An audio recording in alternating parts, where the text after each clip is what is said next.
Don't get cocky, you old hag. With those words, my son-in-law, Michael, shoved me aside. Ouch! The moment I fell to the floor, pain shot through my leg. As I lay there unable to stand, Michael looked down at me.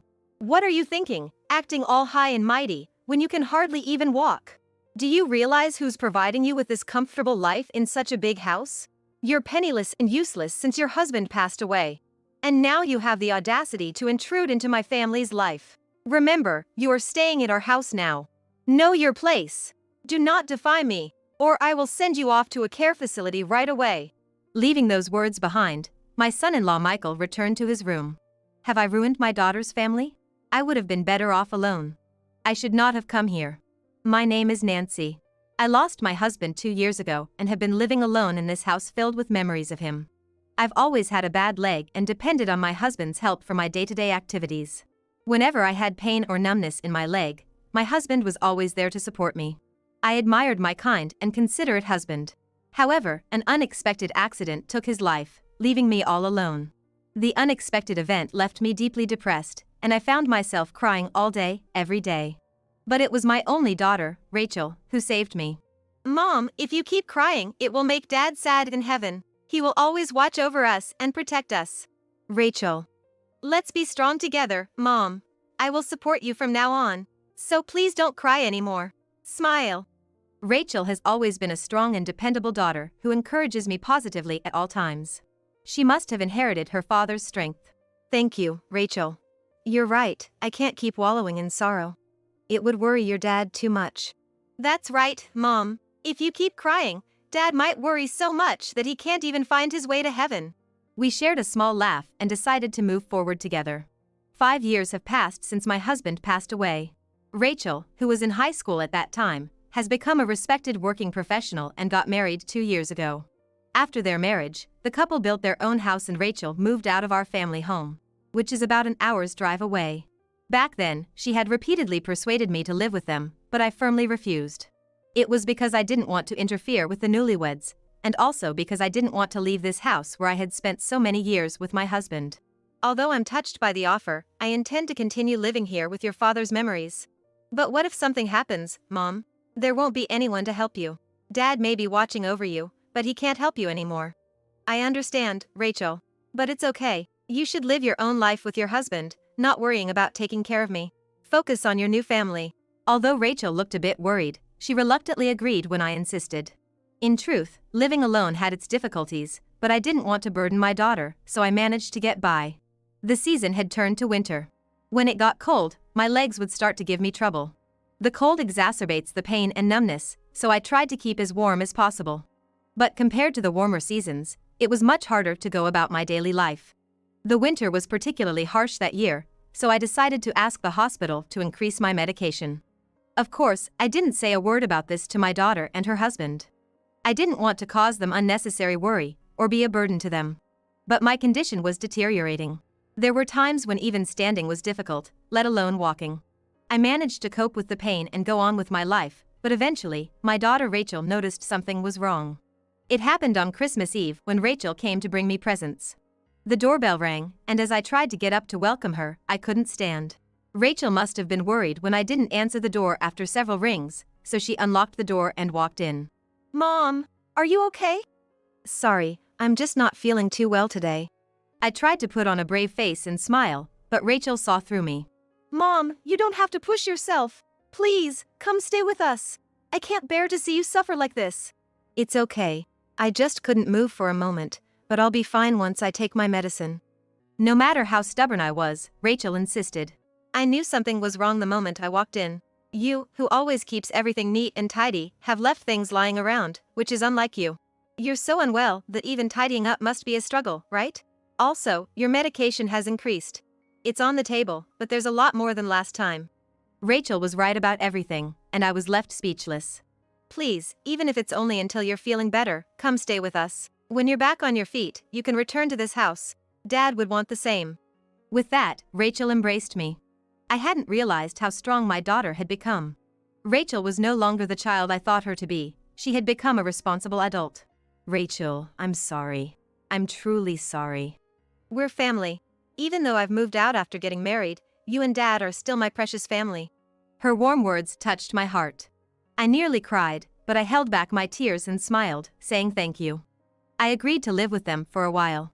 I packed up some of my things and Rachel drove me to her and her husband's house. Their house was newly built and very beautiful since it was still quite new. The design of the house, with fewer stairs and steps, made me feel as if it was built with my comfort in mind. Mom, this is your room. Rachel led me to a corner room on the first floor. The room was filled with warm sunlight, and there was a photo of my husband, me, and Rachel. I'm sure this room was prepared by Rachel for me. The kitchen is this side, and the bathroom is over there. If you need anything, just let me know. Thank you, Rachel. Where's Michael? Since we arrived, Rachel had been showing me around, but her husband Michael was nowhere to be seen. He should be in his room. Don't worry about it, Mom. But I should say hello. After all, I'm going to be a burden on him. Rachel's face clouded over a bit. The truth is, Michael has hardly been leaving his room. I haven't seen him for quite some time now. But he knows about you moving in, so don't worry. What do you mean he doesn't come out of his room? Cutting off my question, Rachel exclaimed, I'm going to make dinner. It's Christmas Eve today, so I'm going to give it my all, and off she went to the kitchen. This was the first time she had ever said something like that. After all, I hadn't met her husband, Michael, since the day they came to tell me about their marriage. There was no formal meeting with Michael's family, and no wedding ceremony.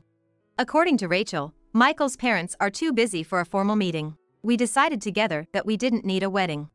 As for me, I would have liked to meet his parents if possible, and even a modest wedding ceremony would have been nice. But whenever I brought it up, she would brush me off, saying, maybe when things settle down. So I had stopped bringing up the topic. That night, Rachel served up a homemade meal. Roast chicken, salads, pizzas, and other extravagant dishes that I wouldn't normally make myself filled the table. Michael was not there, as expected, but I did not mention it and took a seat. This looks delicious. When did you become such a good cook? I've been studying a lot. Just taste it. She deftly served the dishes onto my plate, and I took a bite of salad with Rachel's homemade dressing. It's delicious. Really. I'm so glad. Eat up. She seemed so pleased that she kept piling food on my plate. We ate our fill and talked late into the night. It had been a while since I had a meal and a chat like this with Rachel, and it was really enjoyable. Oh, it's already 10 p.m. I have work tomorrow, so I'm going to clean up quickly. You rest, Mom. We've been talking for a long time. Can I help clean up? No, it's fine, I'll finish quickly. Good night, Mom. I had been bustling around since morning and was quite tired, so I decided to take advantage of Rachel's kindness and rest in my room. I'm concerned about Michael, but it's not my place to interfere. I decided not to make any unnecessary remarks and went to sleep. Have a nice Christmas.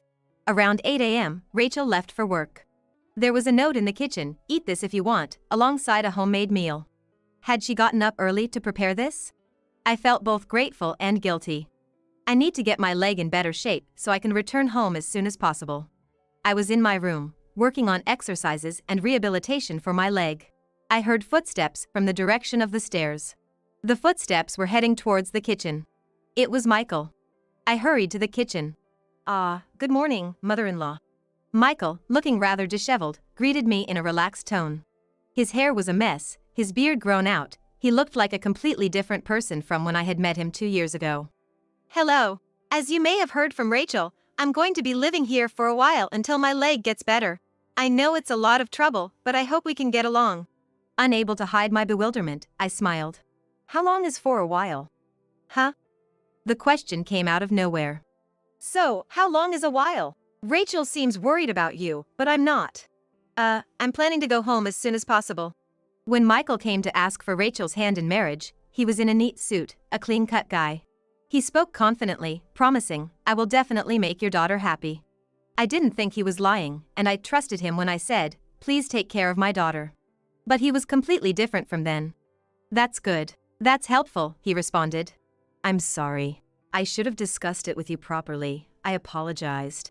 Rachel said, it's okay, but apparently, he wasn't pleased. I deeply regretted coming here. Oh, by the way, could you do this for me, mother-in-law? Michael handed me a note. It had a handwritten list, 5 snacks, 4 bottles of juice, magazines, and so on. What is this? It's a shopping list for this morning. The closest supermarket is open from 8 in the morning, so it should be open now. He was fiddling with his phone without even glancing at me. He then continued. Rachel is out working every day, so could you please help out in her stead, mother-in-law? You're not planning on just freeloading here, are you? He said with a grin, just leave the stuff you buy somewhere around here, and then he went upstairs. I never expected him to be this kind of person. I was shocked and worried about Rachel. Has she been tolerating this all this time? Since she's such a kind girl, she might not have wanted to burden me with the details.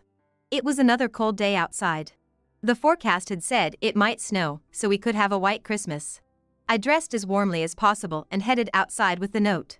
Rachel would go to work almost every day, and often she came back late. The only time she could rest properly was on Sundays, when she would do housework and go shopping. Michael was always cooped up in his room, leaving Rachel to take care of the house. However, on days when Rachel wasn't there, I was sent out to do the shopping and other errands by Michael. The biting cold made my legs hurt and it was hard to walk. I couldn't tell Rachel. She had enough on her plate, and I didn't want to add to her worries. This lifestyle continued for about a month. One day, I returned from my usual shopping trip to find an unfamiliar pair of women's heels at the front door. I had a bad feeling. I left my shopping bags where they were and struggled up the stairs, holding onto the handrail. I finally made it to Michael's room and cautiously approached the door. Inside, there were two people. I heard Michael's voice, and a woman's voice I'd never heard before. They were talking with great joy, and there were moments when the woman laughed loudly. This was an shocking truth. I can't believe it. My son-in-law is having an affair, and even bringing her into our home while my daughter is out working. It's absolutely unforgivable. I must never forgive this man. Something taut within me snapped. Before I knew it, I had thrown open the door to Michael's room, my voice raised. What are you two doing? Sure enough, there were two people in the room. An unknown woman looked at me with a dumbfounded expression. Michael clicked his tongue, stood up, and walked toward me. Michael, what's going on? Are you doing this all the time? Shut up. You just barged into my room to lecture me? Just answer me, I can't stand this. My anger was not subsiding. I glared at him fiercely. What's that look for? Don't what me? Explain properly. In that moment, he shoved my shoulder hard. I told you to shut up, old hag, get into a care facility. Don't you dare dictate to me. I fell onto the floor. A strong pain shot through me, and I could not even stand up. Don't you act so high and mighty when you can't even walk properly. Who do you think lets you live in such a big house? You're living in our house, remember your place. Don't interfere with me again. He forcibly pushed me out of the room and the door slammed shut with a loud noise. Rachel, I'm sorry. I may have ruined your happiness. But I can't leave you here. I made up my mind. What's up? It's quite late. I have something to talk about. I'm sorry to bother you when you have work tomorrow. Rachel came home around 9 p.m. that night. Usually, we would just exchange words like good night, have a good rest, but today, I had her come to my room. And I told her everything that happened today. It was hard for me to tell the story, but it must have been even harder for Rachel herself. Rachel listened to my story in silence. I see. Thanks for telling me. Rachel. Having heard everything, Rachel managed a sorrowful smile and said nothing. Despite her brave front, it was clear that she was in deep pain, possibly on the verge of tears, and I couldn't stand idly by. Rachel, this is not okay. You can't keep enduring this. I'll always be here to protect you. And not just me, your father too. Slowly, her expression distorted, and a tear trickled down her cheek. The thought of anyone pushing my daughter to such a breaking point was absolutely unbearable. I decided then and there I would do anything to help Rachel, crying in my arms. The next day, Rachel went to work as usual. Despite everything that happened the day before, Michael still had the audacity to load me up with chores like grocery shopping. It was perfect. I had a plan. Every morning around 9, I would leave the house to run my errands. Given my slow pace, I always ended up returning sometime after noon. Just like every other day, I went out at the same time, pretending to run errands. Then, I quietly circled around to the back door and slipped back into the house, making sure not to make a sound. I discreetly set up my smartphone camera where it had a clear view of the front door, remote in hand to control the additional camera I had received from Rachel. And then, I waited. About an hour later, the doorbell rang. I hear the sound of footsteps descending the stairs. With a click, the front door swung open. Welcome. Sorry about yesterday, must have surprised you. The woman who was in the house yesterday flung herself into Michael's arms. This was it. In a frenzy, I started snapping pictures. Over and over again, I pressed the shutter. They shared a kiss and disappeared upstairs. I continued snapping pictures until they were out of sight. When the clock struck noon, Rachel was back home. I'm home. I had asked her to finish her work in the morning and come back home. Michael's mistress was still inside our house. I signaled to Rachel with my eyes and together we opened the door to the upstairs room. What? Rachel? Hi, Michael. I finished work early today. I've told you to inform me beforehand if you're coming home early. Why today of all days? The two in the room were visibly rattled by the arrival of Rachel. Michael was even more flustered than when I had appeared the day before. And he glared at me. It was you. You spilled the beans, didn't you? After intruding into our home and causing such chaos. You're just a penniless retiree, leeching off your daughter. He raised his voice and attempted to push me away. Rachel stepped in front of me. Stop it. Out of my way. Are you seriously prioritizing your mother over your own husband? Well, aren't you prioritizing your mistress over your own wife? Just get out of my way. I want your mother out of our house now. Our house. He still seemed to think the house was his. I never told you, but the owner of this house is my mom. What? This land and house, they belong to my mom. She's the one paying all the taxes and expenses. But if you knew that, your pride would be hurt, wouldn't it? Besides, I saw no need to tell you, since you're always cooped up at home without a stable job. Indeed, as Rachel pointed out, I owned all of the land in this area. My late husband had originally owned it, but I had inherited it. And as a wedding gift, I had given the house to my daughter. At the time, I thought they were still young and might struggle financially, so I arranged for all the taxes and expenses to be paid from my account. But not only do you just stay cooped up at home, you're also bringing women I don't even know here. No, Rachel, wait. Against Michael's too late attempt at an excuse, Rachel declared a divorce. She even added she already hired a lawyer. So, I'll need you to leave by tomorrow. This is an eviction notice from the homeowner. Michael was speechless, and the mistress scurried off. What are you talking about, asking me to leave by tomorrow? Hey, Rachel, let's talk. If we talk, I'm sure you'll understand. You better listen to what the homeowner is saying. Michael just crumpled right there, at a loss for words. In the end, the couple divorced. Abandoned by his mistress, disowned by his own parents, he had no one to turn to and reportedly took up live-in work somewhere. We sold the house where the couple had lived and returned to my old house. Now the two of us live together. Hey Mom, do you think Dad would be mad at me? Why would your dad be mad at you? For having poor judgment in men. If that's the case, I'm equally guilty. If your dad were here, he might not have approved of your marriage. That might be true. While making these jokes, we're spending peaceful days. One day, when Rachel leaves this house again, I am working harder at the physical therapy, so as not to cause Rachel any extra worries. I pray that happiness will come to Rachel. I pray that my legs will get better. I said a prayer to my husband in heaven. I felt as if the sky had shone a little.